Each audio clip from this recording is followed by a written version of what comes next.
ਸੱਜਣੋ ਤੇ ਮਿੱਤਰੋ, ਸਕੂਲਾਂ ਦੇ ਵਿੱਚੋਂ ਛੁੱਟੀਆਂ ਦੇ ਹਵਾਲੇ ਨਾਲ ਕੁਝ ਗੱਲਾਂ ਚੱਲਦੀਆਂ ਪਈਆਂ ਸੀ, ਕੁਝ ਅਫਵਾਹਾਂ ਚੱਲਦੀਆਂ ਪਈਆਂ ਸੀਗੀਆਂ ਕਿ ਕੱਲ ਤੋਂ ਸਕੂਲ ਖੁੱਲਣੇ ਵਾ ਜਾਂ ਨਹੀਂ ਖੁੱਲਣੇ।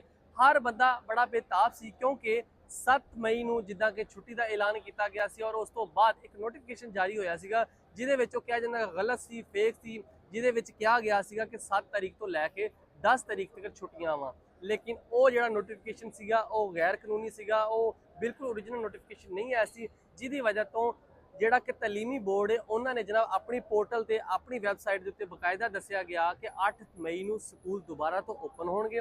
ਰੂਟੀਨ ਦੇ ਮੁਤਾਬਕ ਜਿੱਦਾਂ ਸਕੂਲ ਖੁੱਲਦੇ ਵਾ ਉਸ ਤਰ੍ਹਾਂ ਹੀ ਖੁੱਲਣਗੇ, ਕੋਈ ਛੁੱਟੀਆਂ ਨਹੀਂ। ਜਿਸ ਤਰ੍ਹਾਂ 7 ਮਈ ਤੋਂ ਲੈ ਕੇ 10 ਮਈ ਤੱਕ ਕਿਹਾ ਗਿਆ ਸੀ ਕਿ ਛੁੱਟੀਆਂ ਵਾ, ਬਿਲਕੁਲ ਕੋਈ ਛੁੱਟੀ ਨਹੀਂ ਹੈ। ਸਕੂਲ ਓਪਨ ਵਾ। ਤੁਸੀਂ ਜਨਾਬ ਸਕੂਲ ਕੱਲ ਤੋਂ ਜਾਣਾ ਵਾ, 8 ਤਾਰੀਖ ਤੋਂ ਸਕੂਲ ਖੁੱਲਦੇ ਪਏ ਆ। ਸਕੂਲ ਤੁਸੀਂ ਜਾਣਾ, ਆਪਣੇ ਬਸਤੇ ਬੁਸਤੇ ਕੱਸ ਲਵੋ, ਜਿਹੜੀਆਂ ਤੁਸੀਂ ਮੌਜਾਂ ਮਨਾਈਆਂ ਸੀ ਮੌਜਾਂ ਖਤਮ ਕਰੋ ਜਨਾਬ। ਕੱਲ ਤੋਂ ਤੁਸੀਂ ਸਕੂਲ ਦੁਬਾਰਾ ਤੋਂ ਜੁਆਇਨ ਕਰਨਾ ਵਾ।